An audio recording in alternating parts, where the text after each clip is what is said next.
Amigos de BPI TV, nosotros atendiendo todo el tema de la corrupción en Venezuela, por supuesto un fenómeno que tiene analistas no solamente acá en el ámbito nacional, sino también de carácter internacional. Vamos a conversar con Mercedes de Freitas, quien es la directora de Transparencia Venezuela, en este informe que ustedes presentaron el pasado día viernes. Por supuesto nosotros estuvimos dándole cobertura, no tuvimos la oportunidad de entrevistarle en ese momento, por eso hicimos rápidamente las gestiones. Venezuela sale nuevamente reprobada. Se viene realizando este informe con competencia internacional, pero sí queríamos que nos explicara la metodología y qué es lo que viene ocurriendo con el tema de la transparencia en relación a los presupuestos que se vienen realizando en Venezuela, toda vez que existe esta situación con la Asamblea Nacional y que también, más allá de la situación interna que puedan tener algunos funcionarios de la administración del presidente Nicolás Maduro, que tienen sanciones por diferentes gobiernos, y también la Unión Europea que se une a eso, hay un tema de complicación con las transacciones internacionales y el financiamiento internacional que tiene que hacer Venezuela para poder conseguir recursos y mantener la calidad de vida de los venezolanos. ¿Cuál es la situación de Venezuela y la percepción de la concepción presupuestaria en Venezuela? Bueno, muchas gracias. El presupuesto nacional es la expresión en números, en bolívares, de lo que el Estado venezolano, todas las instituciones pueden hacer. Lo que no se presupueste y lo que no aparezca en la ley de presupuesto, ninguna instancia pública, ningún funcionario público lo puede hacer. Con lo cual, el presupuesto es la herramienta principal de la gestión pública y también, por supuesto, es el elemento principal de seguimiento, contraloría a esa gestión pública. Ahí se definen las prioridades de gasto. Ahí se dice si el Estado y el gobierno va a invertir más en educación que en salud, más en seguridad que en vacunas, cuántas vacunas se van a comprar, cuántos funcionarios públicos va a haber ese año, cuánto va a haber para seguridad y cuánto para defensa, etcétera. Todo tiene que estar allí, cuánto va para las alcaldías y las gobernaciones, cuánto van para las empresas públicas y una cosa importantísima, cuánto recibe el país y cómo se va a distribuir todo eso que se recibe y de qué fuentes. ¿Qué es lo que pasa en Venezuela? Que desde que el país entró en el índice de presupuesto abierto, un estudio muy serio, se lleva 2 años de trabajo y además cuenta con árbitros anónimos, o sea, quiero decir, es una herramienta que con mucha protección académica también. Desde que aparecemos allí, Venezuela no ha salido mal, no ha salido bien, pero la última evaluación, Venezuela, que fue en el 2015, sacó 30 puntos sobre 100. El promedio internacional era como 40, más o menos. Esta vez salen los resultados del 2017 con evaluaciones del 2016 también. ¿Y qué ocurre? Que Venezuela saca 0 sobre 100. Ahora, ¿nos extraña a los venezolanos esa calificación? Pues la verdad es que no nos extraña por muchas razones. Primero, nosotros no tenemos información del gasto desde el 2010. En el 2010 se dejó de producir los informes trimestrales, semanales y semestrales de la Oficina Nacional del Tesoro. La Oficina Nacional de Presupuesto dejó de informar hace muchos años. Teníamos alguna información sobre presupuesto, pero esto estaba amañado porque el presupuesto cambiaba significativamente a lo largo del año a punta de créditos adicionales, de los cuales, por cierto, nos hemos acostumbrado cuando es una irregularidad gigantesca, no presupuestar correctamente y usar la herramienta extraordinaria de créditos adicionales para cambiar el presupuesto cuando me dé la gana y tratar los recursos públicos del año como si fuera una botica, pues como si fuera mi negocio particular donde yo hago y deshago lo que me da la gana. Pero sin embargo, eso que venía mal desde hace años, el año pasado y este año se agudizó. Como tú bien dices, el Ejecutivo Nacional desde el año pasado no entregó el presupuesto a la Asamblea Nacional, órgano que tiene la competencia, o sea, tiene la responsabilidad de hacer seguimiento, de aprobar esa ley de presupuesto, de hacer observaciones, pero también de acuerdo a nuestra Constitución y nuestra ley, hay una obligación por parte de la UNAPRE, del Ministerio de Finanzas, de consultar a la gente. La gente tiene, el ciudadano, tiene derecho a participar en la elaboración, aprobación, discusión y control del gasto, de la elaboración del presupuesto y la ejecución del gasto. Eso no ha ocurrido. El año pasado el presidente de la República entregó su decreto, porque no era una ley, de presupuesto no a la Asamblea Nacional, sino al Tribunal Supremo. Y bueno, nosotros lo pudimos conseguir solicitándolo a todas las instancias públicas, nos llegó una versión y pudimos presentar públicamente cuál era el monto, cómo se estaba distribuido, etcétera. Una barbaridad porque el año pasado el presupuesto aprobado en diciembre fue de 8 billones y terminó en diciembre a punta de créditos adicionales en 46 billones. O sea, prácticamente se triplicó. No, bueno, eso se multiplicó como por 8. Y para este año todavía es peor, porque este año el presidente de la República entregó su proyecto de ley o decreto, no sabemos cómo llamarlo, a la Asamblea Constituyente, que no tiene competencia constitucional para eso, que ha asumido unas atribuciones y competencias por encima de nuestra Constitución, de la ley, y ese informe no se ha publicado, y con todas las pesquisas que nosotros hemos podido hacer, como gente que conocemos en todos los ministerios, gente con los que estudiamos, equipos técnicos a los que le hemos dado clase, nos han dicho, todo el mundo nos ha dicho que no tienen el presupuesto, con lo cual nosotros hasta dudamos que exista ese presupuesto, porque si ni siquiera le ha llegado a los ministerios, tenemos pocas dudas. Pero además, el presupuesto se aprobó de acuerdo a la única cifra que dio el presidente de la República en la Asamblea Nacional Constituyente, es que el presupuesto se aprobó por 36 billones de bolívares, pero el año 2017 fue por 46.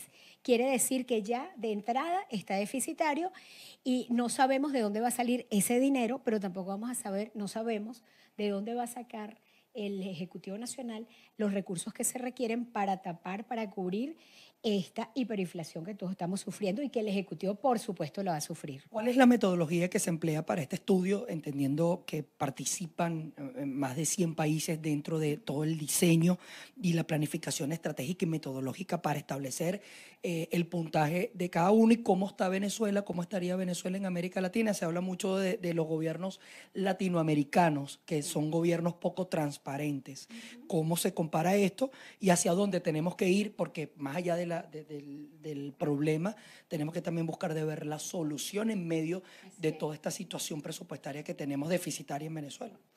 El índice se construye a partir de una primera encuesta, una encuesta que no es de percepción, es de verificación de existencia de los documentos, de la calidad de los documentos. Es una encuesta muy larga. De hecho, hay una parte que es muy técnica, que la llevan especialistas. Nosotros tenemos un equipo de economistas con posgrados, expertos en el tema presupuesto, que son los que van contestando mes a mes cuestionario, esta encuesta. Y la encuesta se va enviando la información a un equipo técnico internacional que recibe la información de todos los países y es un equipo muy riguroso, ¿no? Por ejemplo, uno le dice, el presupuesto no se publicó en Gaceta Oficial. ¿Cómo es eso? ¿Dónde está? Preséntame una evidencia. Entonces mandamos la lista, por ejemplo, de las gacetas, el número de las gacetas que se aprobaron para que ellos verifiquen que allí no se presentó con los números sin dejar ningún número vacío. O sea, tenemos que hacer verificación. Mandamos todas las páginas web de los ministerios para que vean que no está la información. Y entonces presenta, sobre todo, en resumen, revisa 8 documentos que se tienen que presentar y que se presentan en el mundo. ¿Cuáles son esos documentos? Bueno, primero es el borrador de presupuesto que se tiene que discutir y que se tiene que presentar a la Asamblea Nacional, a los parlamentos del mundo 2 meses antes de su aprobación en diciembre. Esas normas son internacionales. Eso no ocurre en Venezuela. Se tiene que presentar entonces la discusión y aprobación del Parlamento de la ley. Después los exámenes, los informes trimestrales de ejecución, las verificaciones y auditorías que se tiene que hacer en todo Estado serio. Tiene que haber una auditoría a mitad de año y a final de año. Ninguno de esos 2 documentos se presenta. Tampoco hay rendición de cuentas de la ejecución, ni trimestralmente actualizado, como manda el artículo 9 y 10 de la Ley contra la Corrupción, ni por el llamado constitucional de que se tiene que presentar a los ciudadanos con mucho detalle toda la información acerca de la ejecución del gasto. Y lamentablemente, pues mira, no lo hace el Ejecutivo Nacional, ni por supuesto ninguno de sus ministerios, no lo hace ninguna empresa pública, no lo hace la mayoría de las alcaldías y gobernaciones, ni los órganos descentralizados, ni las fundaciones, con lo cual estamos ante un Estado que es monolítico en su opacidad y donde el manejo de los recursos que son de todos lo maneja un grupo muy pequeño, a su antojo, con discrecionalidad y por supuesto con un altísimo riesgo de corrupción. Usted viene desde el año 2010 que tenían algunos documentos, podían conseguir algunas cosas. Desde hace aproximadamente 3 años tenemos este decreto de emergencia económica, que a través de ese decreto de emergencia económica se hace cualquier tipo de aprobación o no aprobación. Salió una ley y quisiera consultarla con respecto a esto, con la nueva configuración de alcaldes y gobernadores, que ahora los alcaldes y los gobernadores no tienen necesidad de licitar para las obras públicas. La Comisión de Contraloría de la Asamblea Nacional puso un asterisco dentro de lo que fue ese decreto que se publicó en el marco del decreto de emergencia económica, esta nueva disposición del Ejecutivo Nacional, donde le dice a los gobiernos locales y municipales que ellos pueden licitar, que ellos no pueden licitar, sino que pueden contratar a dedo a quienes ellos necesiten y darle el recurso que es de todos los venezolanos, de todos los contribuyentes, que son los que nutren a los gobiernos locales y municipales. ¿Cómo lo ve Transparencia Venezuela y cómo lo ve el contexto internacional? Que para atraer la inversión extranjera debe haber un tipo de transparencia para yo poder verificar la inversión que estoy haciendo y en qué se va a traducir esa inversión de manera transparente para yo poder recuperar mi capital. Mira, ahí hay varios riesgos de corrupción gigantescos, ¿no? Cuando cuando no se hacen licitaciones o contrataciones abiertas, se están violando varios principios, pero también leyes, ¿no? Se está violando el principio de que todo recurso público requiere ser verificado, tiene que hacerse evidentes consultas de acuerdo a la ley y se tiene que verificar que es la mejor decisión, no solamente de dinero, no tiene por qué ser la más barata, tiene que ser la técnicamente mejor al mejor precio relacionado, ¿no?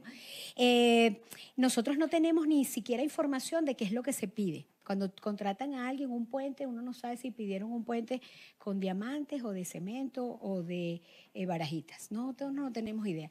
¿En cuánto tiempo lo van a hacer? Tampoco. Nos tenemos que conformar lo que generosamente puedan decir el día que hacen la promoción del puente los funcionarios responsables. Eso pasa desde hace muchísimo tiempo. Con lo cual, esa ley nueva, que por supuesto nosotros no aceptamos como tal porque no ha pasado por la Asamblea Nacional, pero que se va a aplicar en el país, es la ley que vamos a tener que revisar. Esa es una legalización de lo que ya ocurre, o bueno, semilegalización de lo que ya ocurre. Ninguno de los contratos de Odebrecht se hizo por una licitación abierta confiable. Hubo algunos que abrieron licitación, pero después adjudicaron sin dar mucha explicación y con sobreprecio por toda la información que se ha tenido de que las contrapartes presentaron mejores propuestas y no se les aprobó. Entonces, las contrataciones de lo grande y de lo pequeño ahora se pueden hacer a dedo, pero como te digo, eso ya venía ocurriendo.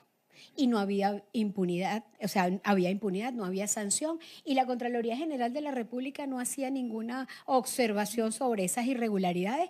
Ahora la Contraloría pues tiene menos trabajo porque lo que no hacía antes, ni siquiera cuando la ley los obligaba, pues ahora no lo va a hacer menos. Justamente iba a caer allí en las instituciones del Estado, que más allá del presupuesto abierto que se valoró al Ejecutivo Nacional o al Estado venezolano en su conjunto, también entiendo que el estudio valoró la posición o el trabajo que viene realizando la Asamblea Nacional y la Contraloría General de la República por ser el ente constitucional para, de alguna manera, controlar el gasto que pueda hacer el Estado y los funcionarios que están digamos, ejecutando el erario público. ¿Cómo quedan estas dos valoraciones dentro de este mismo estudio? Bueno, a la Asamblea Nacional le cortaron la posibilidad de hacer su trabajo de contralor, que es una de sus 3 funciones principales, el hacer seguimiento y contraloría a la ejecución y a la acción del resto del Estado, porque no le presentan memorias y cuentas, no le presentan el presupuesto y los decretos, pues los decretos presidenciales de emergencia les han robado gran parte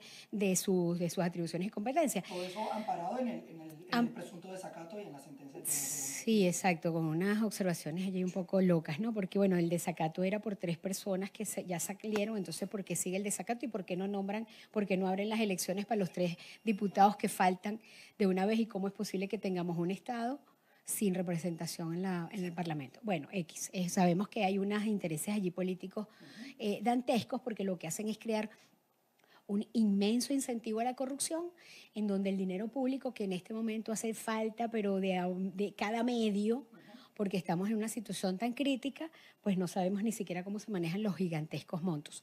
Entonces, la Asamblea Nacional le cortaron el ala de la Contraloría, aunque los diputados y algunas comisiones hacen esfuerzos extraordinarios.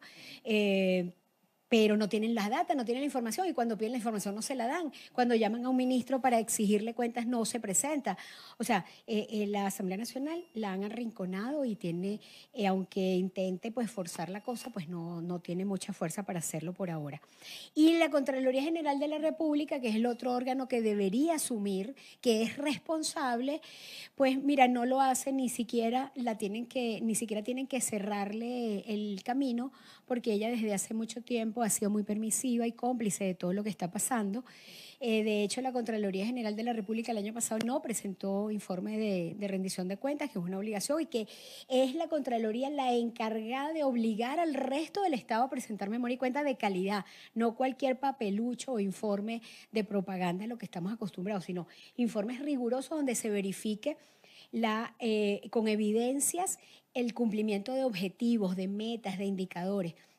Bueno, pues eso no se ha hecho desde hace muchos años. Nosotros tenemos más de 10 años haciendo seguimiento a las memorias y cuentas, y la verdad es que eso ha faltado, pero cada vez hay una peor calidad en los informes. Este año apareció la memoria y cuenta de la Contraloría General de la República correspondiente al 2016. Así que tendremos que esperar posiblemente al 2019 para ver qué pasó en el 2017. ¿Cómo Transparencia Venezuela viene también haciendo seguimiento a estos escándalos de corrupción a nivel mundial, como el caso de Odebrecht, y en el caso de Venezuela el tema de los desfalcos en materia de petróleo y en materia eléctrica? Ahí hay una situación bastante complicada, al menos cuáles son las estimaciones del desfalco que se cometió hacia el Estado. Ustedes manejan esos montos, y también cómo ven ustedes que en otros países como Brasil, Perú, ha llegado la investigación hasta el presidente de la República de cada uno de esos países, y acá no hay ningún funcionario, o al menos lo que salió fue que aparentemente están algunos vinculados, otros no, en los papeles de Panamá y en todo el tema de corrupción con Andorra, con el Reino de Andorra, de capitales que se fueron por allí. Y aparentemente sale el fiscal general de la República designado por la Asamblea Nacional Constituyente haciendo una guerra contra la corrupción. ¿Cómo lo ve Transparencia Venezuela? Bueno, está bien que Tarek William Saad haga las investigaciones de corrupción de algunos de los grupos, lo que no debería concentrarse solamente en esos grupos, porque deja mucha información y muchas preguntas pendientes. O sea, no era solamente Rafael Ramírez el que sabía las cosas, allí obviamente estaba el presidente Chávez, el presidente Maduro al tanto de todas las cosas. Estamos hablando de decisiones que tienen que ver con miles de millones de dólares, con lo cual no es responsabilidad de una persona o de un grupo pequeño de directores. Además, pasaron años con esos dos cargos. El Ramírez tuvo el cargo de presidente de PDVSA y de ministro durante años. Y ese incentivo de corrupción lo propició tanto el presidente Chávez como el presidente Maduro, y de hecho Quevedo, el nuevo presidente, tiene otra vez los dos cargos, con los cuales tenemos poca esperanza de que haya un sistema de pesos y contrapesos, una real revisión y evaluación de qué se está haciendo en la industria petrolera, porque pues tú no puedes ser juez y parte, tú no puedes chutar y además ser el árbitro en el juego de fútbol, ¿verdad? Bueno, eso que parece tan obvio para el Estado venezolano no lo es. Los montos que nosotros tenemos son gigantescos, pero son aproximaciones porque no hay datos, ¿no? Por ejemplo, en el caso de Odebrecht, que es el gran escándalo mundial global por el que todos los presidentes sin excepción, tienen un asterisco de duda por lo menos, ¿no? O tienen ya algunas sanciones, exactamente, como Toledo, que está por allí escondido, que no lo mandan a Perú para ser juzgado. Bueno, y bueno, Lula, que está a punto de entrar en la cárcel por mínimo 9 años, ¿no? Los montos nuestros tienen que ver con lo que se dice que se facturó en Odebrecht. Si la fiscal general de la República dijo en su momento que Odebrecht ella es la que tiene los contratos, y ella dijo que viendo los contratos se había facturado 30.000 millones de dólares con Odebrecht. Los diferentes ministerios durante todo el lapso, principalmente del 2005 al 2014, 13, por allí. o antes, antes de la muerte del presidente Chávez. De esos 30.000 millones de dólares, no sabemos cuánto se llegó a pagar en efectivo, porque la mayoría de las obras no están construidas, las obras más grandes están pendientes, no sabemos cuánto le pagaron, pero los datos que nosotros tenemos es que hubo avances importantes en efectivo. Entonces hay un avance de más del 50% del recurso, a veces hasta 90%, pero en avance de ejecución va desde 5% a 15, 20, 25%, y entonces las obras están atrasadísimas, obras que se tenían que terminar en el 2007, todavía están pendientes, el 2009 todavía están pendientes, y son obras que necesitamos los venezolanos, que no solamente que se está perdiendo patrimonio, que hay corrupción, que hubo sobreprecio, sino que además le está costando la vida a los venezolanos, las horas de sueño, la tranquilidad. Sabemos cómo es el problema del transporte en este momento, y la mayoría de las obras son metros, puentes, cosas que se necesitan para la mejor vida de los venezolanos. Si hacemos caso de lo que Odebrecht dijo que cobraba como soborno, que era entre 3 y 5%, estamos hablando de que los montos que pagaron en Venezuela superan los 1.000 millones de dólares solamente Odebrecht. Entonces, ellos no han dicho toda la información sobre Venezuela. Venezuela lo han tenido un poco relegado. Pero además tenemos por otro lado que el informe que hizo la Asamblea Nacional el año pasado señala a Ramírez como un desfalco superior a 11.000 millones de dólares. Solo Ramírez. Y Ramírez ayer en su columna de todos los domingos en Aporrea dice que él le entregó al Estado, al gobierno, 460.000 millones de dólares. O sea, para morirse, ¿no? O sea, tú te echas para atrás, ¿cómo es eso? Ajá, ¿cuánto de eso? ¿Dónde está ese dinero?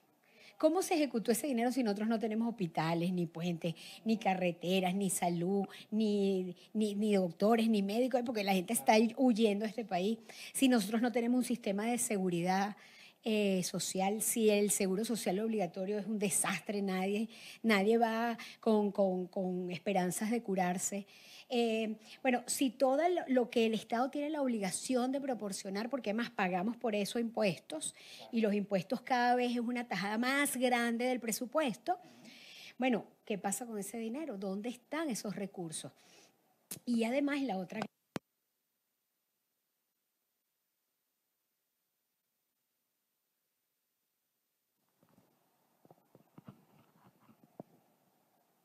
La otra cosa que le tenemos que preguntar a Ramírez es qué pasó con la industria petrolera.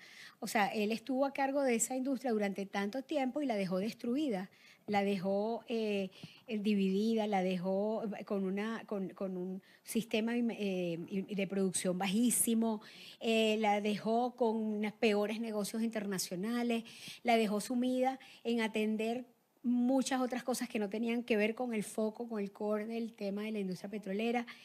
Entonces, bueno, hay muchas cosas que preguntar y muchas responsabilidades que esperamos que en algún momento quizás va a empezar Tarek William Saad, nos parece bien que vaya adelante, pero que también responda a todas las preguntas del resto de las personas que eran responsables durante ese periodo. ¿Cómo hacer para mejorar ya esta situación? ¿Qué tiene que hacer el Estado para que haya algo de transparencia dentro del manejo de los recursos públicos? Y dos preguntas adicionales a esta. ¿Esto está directamente, o transparencia en Venezuela lo ve directamente proporcional a la crisis que tenemos actualmente en medicinas y alimentos, estos desfalcos a los que ya he hecho referencia, y a qué obedecen este tipo de políticas? Porque esto se puede entender como una política de estados también, que no haya transparencia, y la manejo yo. ¿A qué tipo de regímenes, sean democráticos, dictatoriales o de izquierda o de derecha, se apegan este tipo de mecanismos de opacidad en el manejo de la economía de cada uno de los países? Sí, bueno, la opacidad no está reñida con la izquierda ni la derecha. Ahí los gobiernos autoritarios tienen como regla la opacidad.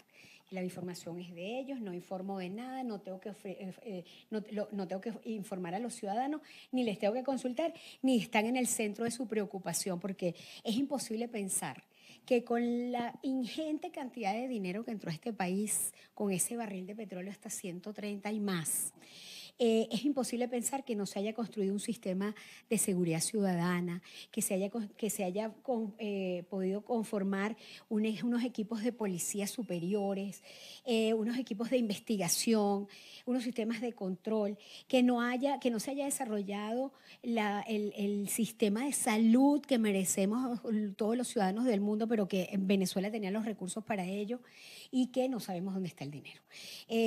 Para nosotros no hay ninguna duda, en todas nuestras investigaciones lo que nos señala es que la corrupción está en el centro de la crisis y que la causa de la crisis de salud, en educación, en alimentación, en seguridad, en transporte, toda tiene que ver con corrupción, con que el dinero se usó con avaricia para el beneficio de unos pocos y otros que a lo mejor no se enriquecieron, fueron flexibles, fueron cómplices o permitieron que el dinero se fuera a bolsillos privados particulares o de grupos de poder en donde no privaba, por supuesto, la protección de los derechos de los ciudadanos y la vida de los venezolanos.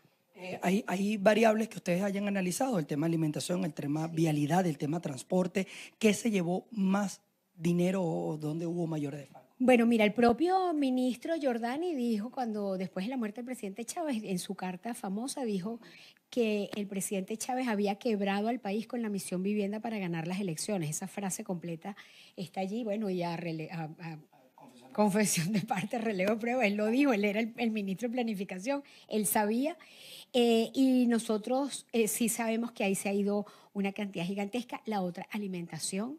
Nosotros tenemos Ministerio de Alimentación desde el 2005, eso no existe en el mundo. O sea, los países no necesitan un Ministerio de Alimentación.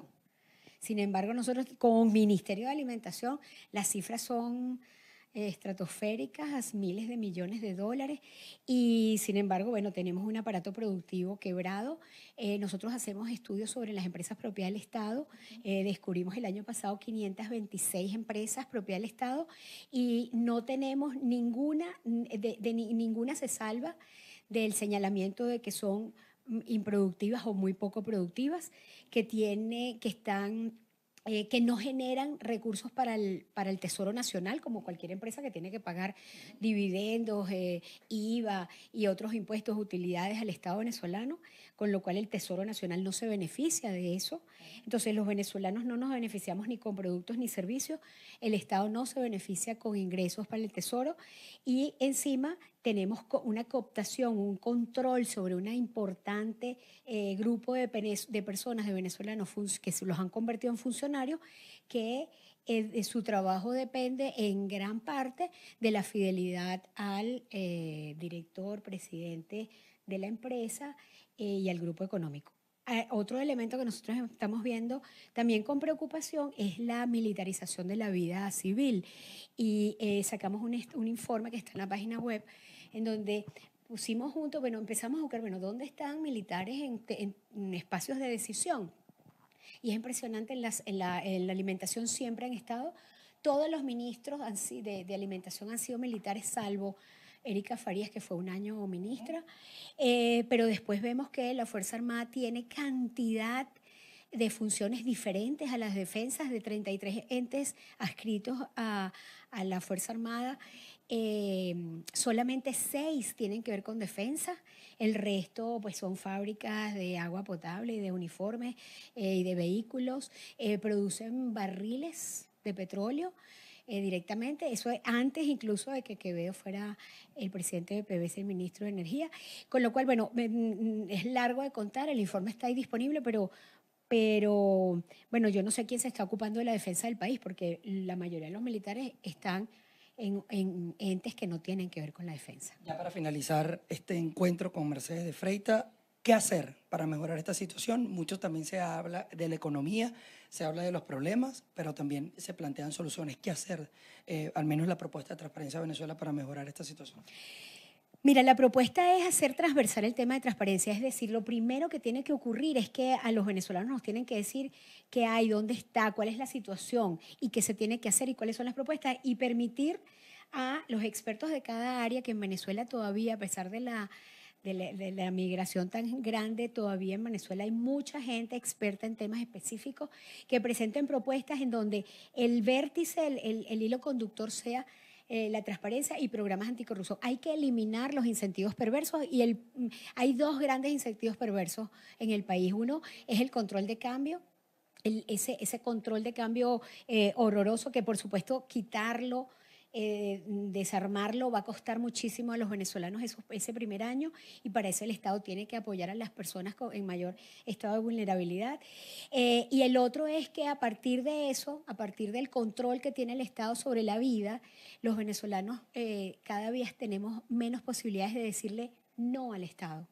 Nosotros necesitamos el índice de libertad, nosotros necesitamos transformarlo y nosotros tenemos que convertirnos en ciudadanos que regulen al Estado venezolano, que le pongan muros de contención al intento de avasallar los espacios particulares y civiles y que eso se transforme en una institucionalidad con gran separación de poderes en donde la justicia, principalmente la justicia, sea autónoma, independiente y fuerte, con capacidad de investigar, de sancionar y de construir seguridad jurídica para los venezolanos y Estado de Derecho. Parte de las declaraciones que daba esta hora Mercedes de Freitas, quien es directora de Transparencia Venezuela, presentando este informe abierto del año 2017, la reprobación, por supuesto, de Venezuela ante la no publicación de los documentos propios para poder determinar qué ha pasado con el presupuesto, a dónde se entrega ese presupuesto, a qué dirección va cada uno de los dineros del Estado venezolano. Eso, por supuesto, es imposible obtenerlo acá en Venezuela y mucho menos los organismos internacionales. También ha señalado que la Contraloría General de la República como principal actor, como garante también dentro de la Constitución Nacional y dentro del poder moral republicano, debe hacer la Contraloría, que aparentemente no se realiza. Así lo han determinado este estudio de carácter internacional, que es independiente y es técnico a través de unas fases metodológicas. En el área de la vivienda y la alimentación se ha ido la mayor cantidad o es el desvío de mayor cuantía del erario público, todo esto generando la actual situación que tenemos de crisis en alimentación y medicina, por la cual muchas personas salen de nuestras fronteras a buscar mejores calidades de vida, al menos en el Cono Sur, según lo que ha establecido también la Organización de Naciones Unidas. Nosotros hacemos un alto en nuestra programación, los invitamos a estar bien pendientes de la señal de BPI desde Caracas, Venezuela. Reportó Manuel Fajardo.